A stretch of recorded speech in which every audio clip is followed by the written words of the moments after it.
First up is our anticonvulsant phenytoin, given for long-term protection against seizures, like with patients with epilepsy and other long-term chronic seizure disorders.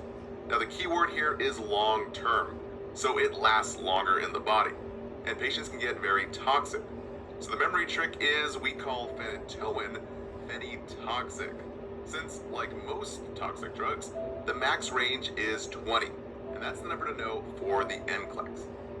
So the big key points to write down is 10 to 20 is the therapeutic range. So below 10, we have to report to the HCP since there's a huge seizure risk. And over 20, we hold as well and notify the HCP because of the huge toxicity risk. Now, like any toxic drug, we do routine blood tests. So question banks love to ask, blood level monitored routinely. So that's usually the correct answer. Now we do this to check the therapeutic range of the drug, as well as to monitor liver function, since any drug that can cause toxicity can also affect the liver heavily. So the HESI mentions we hold the med for levels higher than 20. So remember guys, over 20 is very toxic. And we take the medication at the same time daily because of the narrow therapeutic index. Now that's a really big key word. Same time every day for drugs with a narrow therapeutic range. Now the next key point is toxicity. The early signs to report to the HCP is the big NCLEX tips, so write this down. Ataxia, or basically an unsteady gait or gait disturbance, as well as hand tremor and slurred speech, or having trouble forming sentences.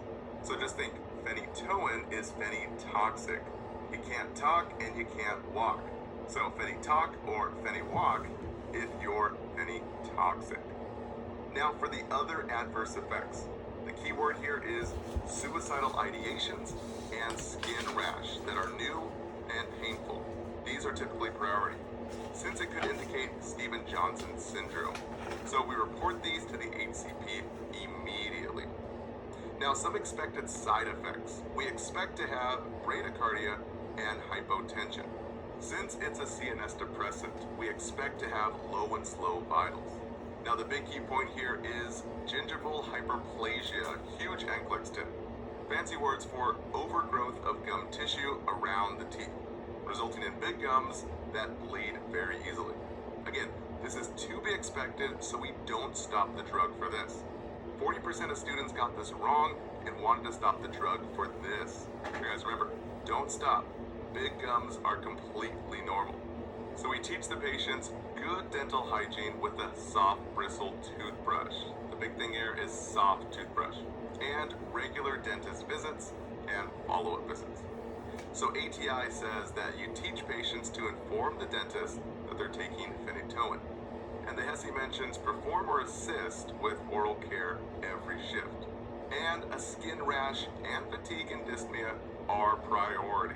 Remember, any type of skin rash could mean Stevens-Johnson syndrome. Very deadly. Now the Kaplan mentions statements requiring immediate intervention. So I noticed a rash on my stomach last week. Again, deadly Stevens-Johnson syndrome. And the second point mentioned was, lately I find myself thinking about driving off a cliff. Definitely not normal. We need immediate intervention here. So as far as patient teaching here, switching gears, there's no oral contraceptives. So phenytoin deactivates the pill, leading to accidental pregnancies. So we teach patients to use alternative birth control, like an IUD. And there's no stopping abruptly. This typically goes for any drug that's acting on the brain. And we take folic acid, calcium, and vitamin D, since this drug decreases folic acid absorption and decreases bone density. So the Kaplan mentions this in a very interesting way.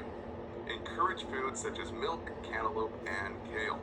Now, all these foods are high in folate and vitamin D. And then a second question that mentions requires further teaching when the patient states, if I start having adverse effects, I will stop taking this medication immediately. Guys, that's a big no-no. We never stop abruptly or immediately. We always taper off.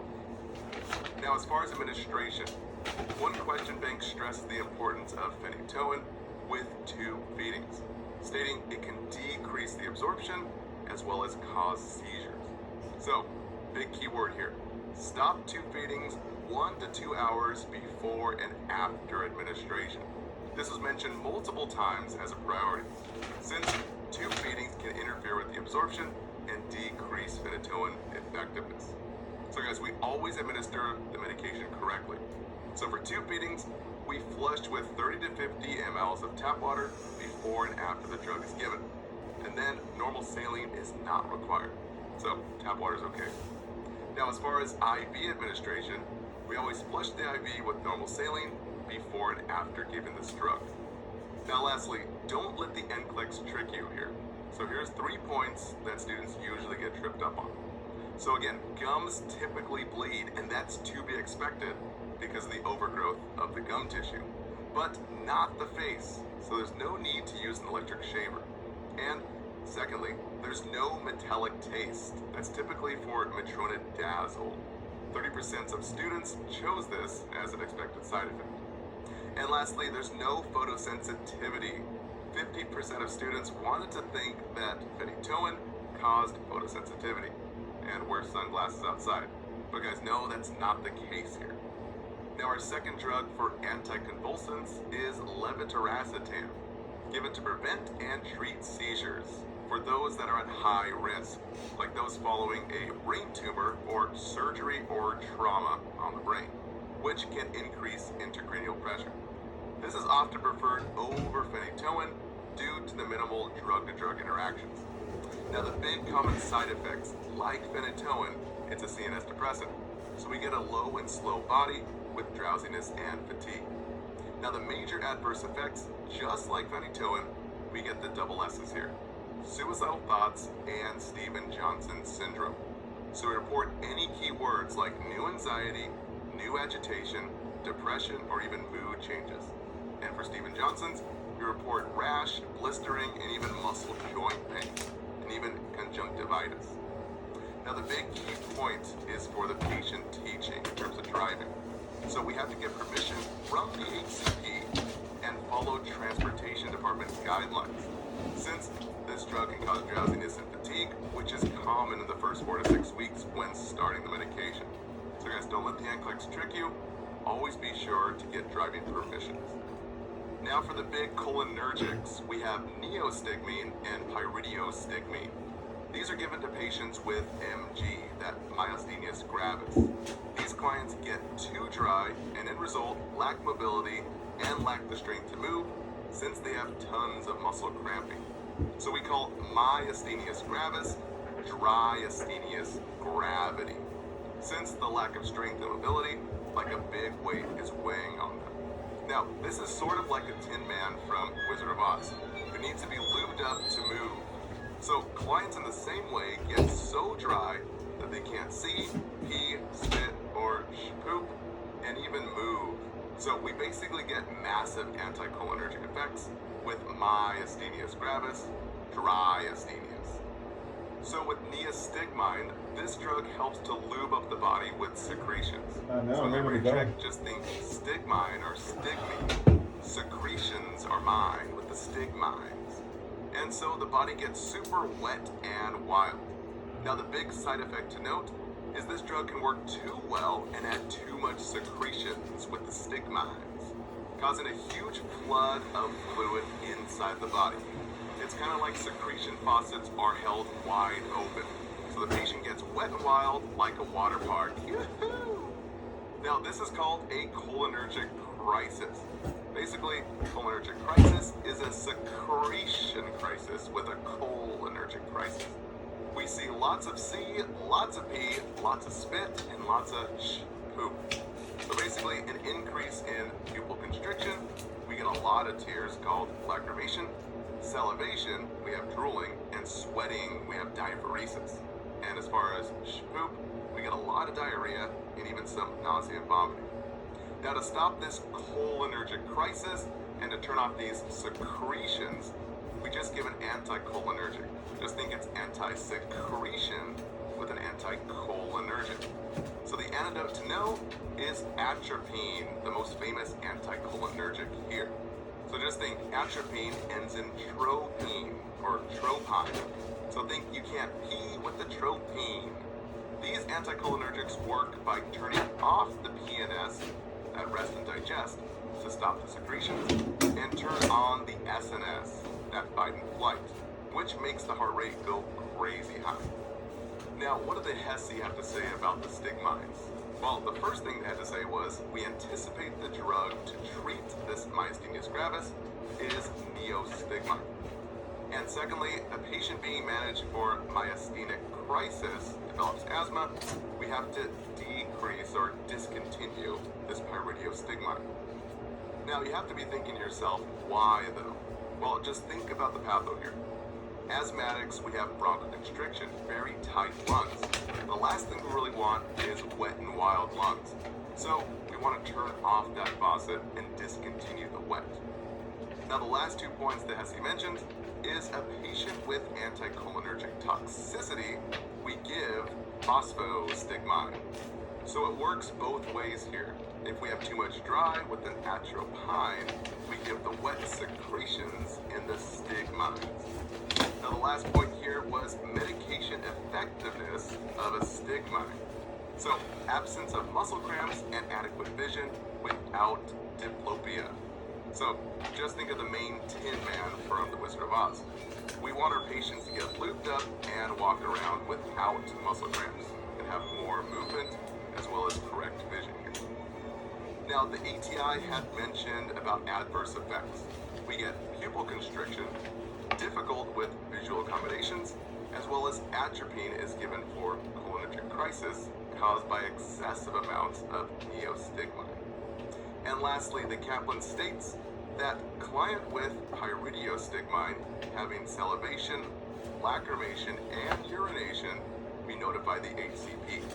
Since all of these things screams a cholinergic crisis, so all those secretions.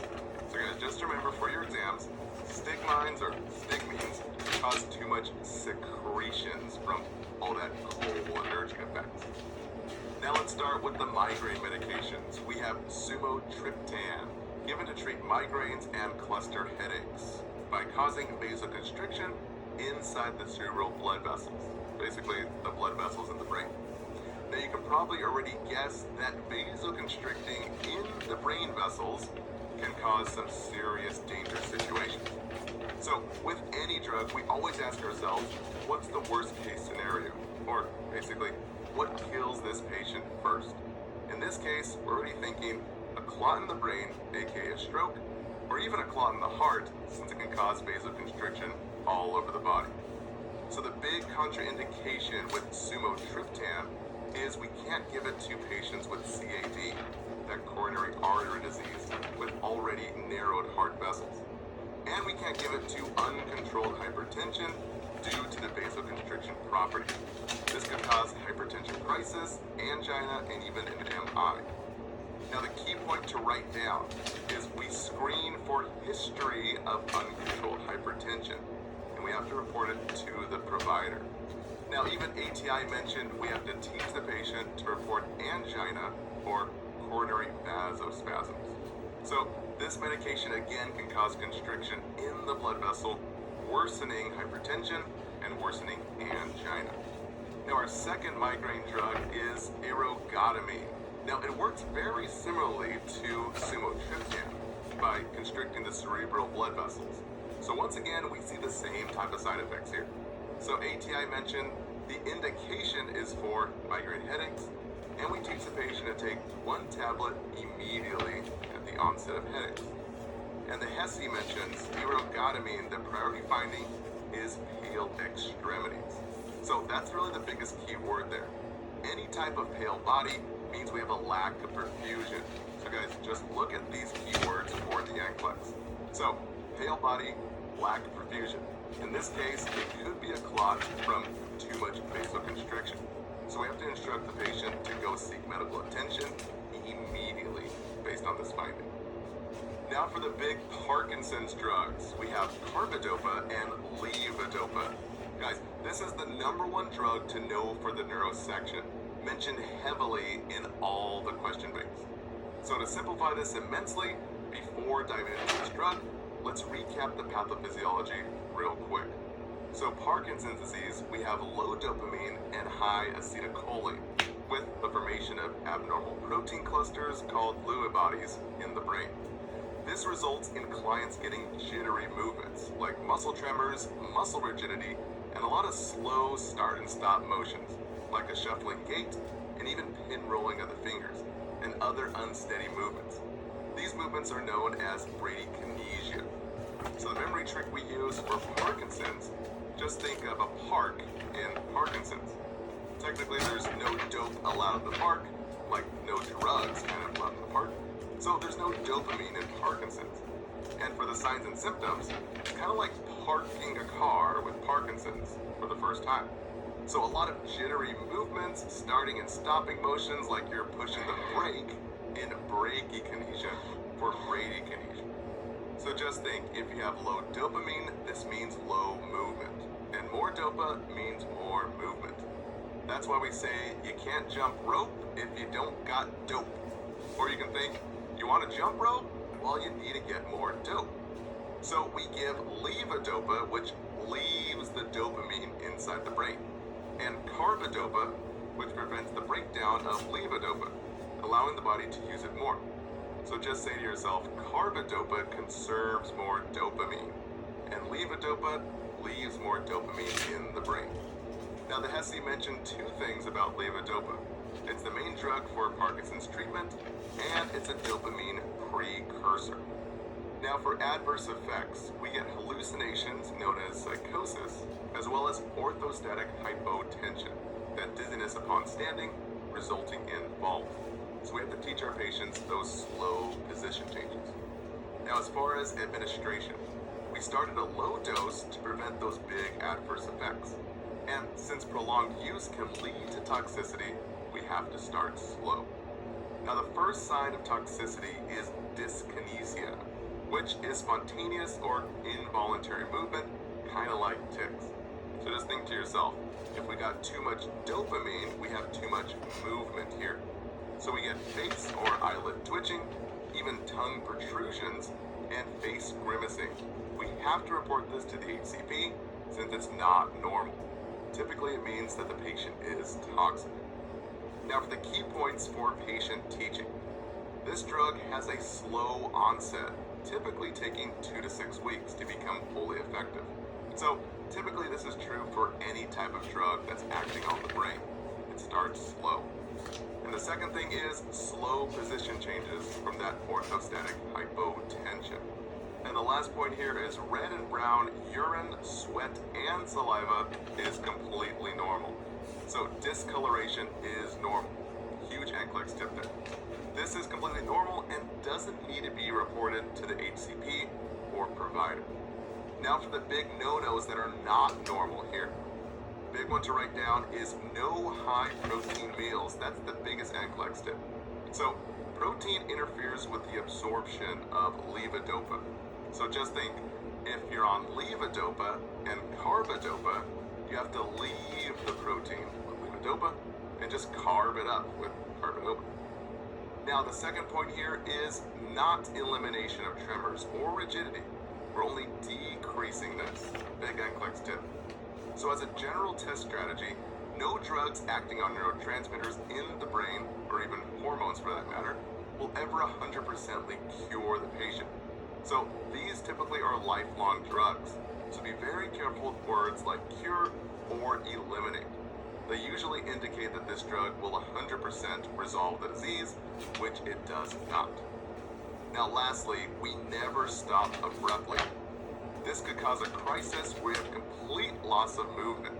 So remember, if the drug takes a few weeks to kick in, well then, it takes a few weeks to taper off too. Now here's an interesting side note to switch gears. MAOIs in combination with this drug actually enhance the effectiveness. So the HESI mentions two things. MAOIs, the antidepressant, enhances efficacy, basically effectiveness. And selegiline, an MAOI, is used in adjunct treatment with carbidopa and levodopa. Now the last point here is, how do you evaluate the medication effectiveness? Or basically, how do we know the medication is working for the patient? Again, just think here. If you can jump rope, then you got enough dope. So the key word is improvement in spontaneous movement. This indicates that it's effective for bradykinesia. And Kaplan mentioned carbidopa and levodopa. Medication is effective when the family member says, my husband can walk around the yard. And the second thing they mentioned was effectiveness. The client is more ambulatory, or basically meaning they can walk around. Now lastly, don't let the NCLEX trick you. This medication does not help with memory. Typically, that's diazepam for Alzheimer's patients, but we'll cover that in a moment. So again, to drive home the key points, the two biggest NCLEX tips to know for your exams for levodopa and carbidopa. Remember, leave the protein with levodopa, since protein can block absorption, and you can't jump rope if you got no dope.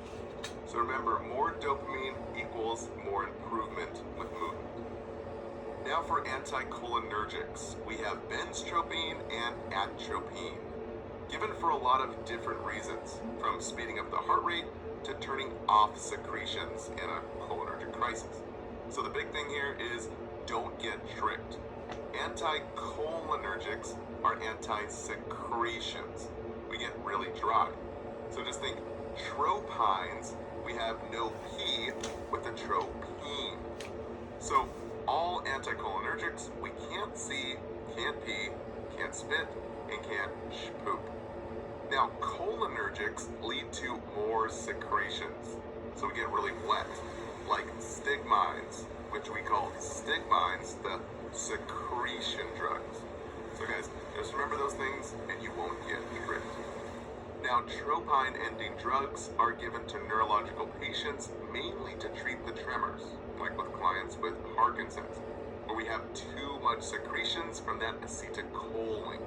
And it's even given to help tremors in extrapyramidal side effects, basically with antipsychotic medications.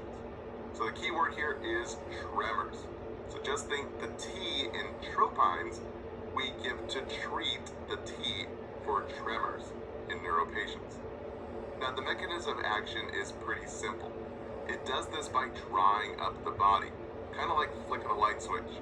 It turns off the vagus nerve that's connected to the PNS, the parasympathetic nervous system, that rest and digest. So we get no more secretions for that digestion and salivation. This allows the SNS, the sympathetic nervous system, our fight and flight, to be turned on in full force. So again, we're turning off the PNS and turning on that SNS, that stress nervous system, that sympathetic nervous system, which activates the vital organs, shooting up the heart rate and making the body really dry. So think, you get real dry with a tropine, or just say you can't pee with the tropine. It just puts your heart rate really high, like on top of a pine tree with a tropine.